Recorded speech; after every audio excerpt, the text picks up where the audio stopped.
Hello everybody, मैं doctor रुचि गुप्ता, राजा Ram hospital से हरिद्वार। हमारे यहाँ 27 फरवरी को ब्लड डोनेशन कैंप आयोजित किया जा रहा है। ये वीडियो इसलिए नहीं है कि मैं आपको आमंत्रित कर रही हूँ कि आइए और ब्लड डोनेट करिए, बल्कि ये प्रोत्साहन करने के लिए है कि हम लोग के अंदर एक जो झिझक है कि हाँ, हम क्यों ब्लड डोनेट करें, इसकी क्या ज़रूरत है, शायद उसके निवारण में मैं कुछ आपकी मदद कर सकूँ। कुछ सवाल अंदर होते हैं हमारे जब हम ब्लड डोनेट करते हैं कि ब्लड डोनेट करने की इतनी ज़रूरत क्यों है और हम क्यों फालतू में सुई चुभाएं। तो पहला क्वेश्चन ये है, जो निडल प्रिक होती है वो बस एक इंजेक्शन के समान है, उसमें कोई घबराने की बात नहीं है। उसमें ऐसा भी नहीं कि कोई आपको बीमारियों का डर हो, जैसे पहले होता था एड्स और HIV एड्स, ये सब की डर रहता था। लेकिन अब डिस्पोजेबल सिरिंजेस आती हैं तो उसका कोई डर नहीं है। दूसरी चीज़ होती है कि हम ब्लड डोनेट करने के बाद हम वीक हो जाएंगे, हमारे यहाँ ब्लड लॉस हो जाएगा, तो हम फेंट हो जाएंगे और काम करने की क्षमता हमारी कम हो जाएगी। तो इसका भ्रम भी मैं आपका दूर कर दूं। 48 आवर्स के अंदर आपका ब्लड रिप्लेनिश हो जाता है, मतलब नॉर्मल बन जाता है। और उसमें थोड़े से कभी कभी कुछ जनों को थोड़े फेंटिंग अटैक्स या थोड़ा सा नोजिया, उल्टी सा मन लगता है, मैं ये नहीं कहूँगी, लेकिन हम उसका भी निवारण कर सकते हैं कि हम थोड़ा उस दिन, जिस दिन हम आए उस दिन अच्छे से नॉर्मल जैसे खाना खाते हैं वैसा खाएं, पानी थोड़ा ज़्यादा मात्रा में लें, और उस दिन कैफीन मतलब कॉफ़ी या टी और स्पेशली कॉफ़ी और अल्कोहल अवॉइड करें। दूसरी चीज़, उस दिन एक्सरसाइज ना किया जाए, और कोई भी विग्रेस एक्सरसाइज, और जाने के बाद भी, डोनेशन के बाद भी विग्रेस एक्सरसाइज ना करें, और हो सके तो फ्लूइड्स भी अच्छी मात्रा में लें और नॉर्मल खाना पीना खाएं, तो आपका ब्लड 48 आवर्स के अंदर रिप्लेनिश हो जाएगा। तीसरी चीज जो हमारे दिमाग में आती है कि क्या हम नेक्स्ट डोनेशन कब कर पाएंगे। जो लोग बहुत इस बारे में जागरूक रहते हैं कि हाँ, देने में उनकी हमेशा इच्छा रहती है कि हाँ, हम ब्लड डोनेट कर सकें, तो मेल्स में हर 3 महीने में और फीमेल्स हर 4 महीने में फिर से ब्लड डोनेट कर सकती हैं।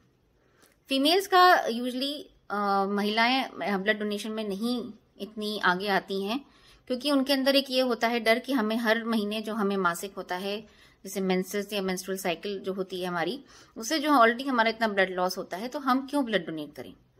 लेकिन इसका भी मैं आपको बताऊं कि अगर हम बैलेंस डाइट खाएं, जिसमें अच्छे से आयरन, कैल्शियम, विटामिन भरपूर मात्रा में सब कुछ हो, it should be a well balanced diet, well maintain balanced diet, तो हमारा ब्लड अच्छे से मेंटेन रहेगा।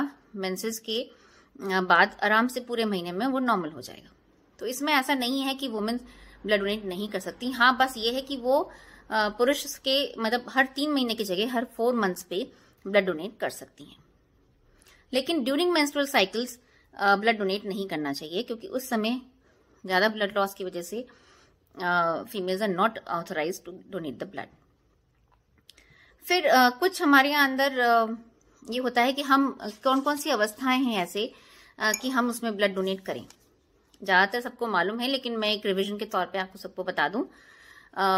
एज फैक्टर सबसे मोस्ट इम्पॉर्टेंट होता है, जिसमें 18 to 65 ईयर्स के लोग डोनेट कर सकते हैं। दूसरा, वेट 45 kg से कम नहीं होना चाहिए। तीसरा कि आपका जो आप 1 महीने के अंदर आपकी कोई वैक्सीन न लगी हो, और 2 दिन के अंदर आपने कोई एंटीबायोटिक्स वगैरह नहीं खाई हो, मतलब आपको कोई इन्फेक्शन नहीं हुआ हो रिसेंट जिसकी वजह से आपने एंटीबायोटिक्स खाई हो। और बहुत इंपॉर्टेंट ये कहा भी गया है कि 24 घंटे के अंदर अगर आपने अल्कोहल पिए तो भी आप प्लीज ब्लड डोनेट ना करें। कुछ कहीं ये भी लिखा है कि 3 दिन के अंदर आपने अगर कोई डेंटल चेकअप कराया है, डेंटल में कुछ काम कराया है डेंटिस्ट के थ्रू, तो या फिर आपको सो थ्रोट हो रहा हो, करंट, आपको गले में दर्द, बुखार, कुछ भी उसमें संबंधित कोई है, तो उसमें ब्लड डोनेट प्लीज ना करें। और फीमेल्स का मैंने आपको बता ही दिया, ड्यूरिंग मेंस्ट्रुअल साइकिल्स प्लीज वो ब्लड डोनेट ना करें। प्रेग्नेंट लेडीज और ब्रेस्ट फीडिंग जो मदर्स ब्रेस्ट फीड करा रही हैं, वो भी ब्लड डोनेट नहीं कर सकती हैं।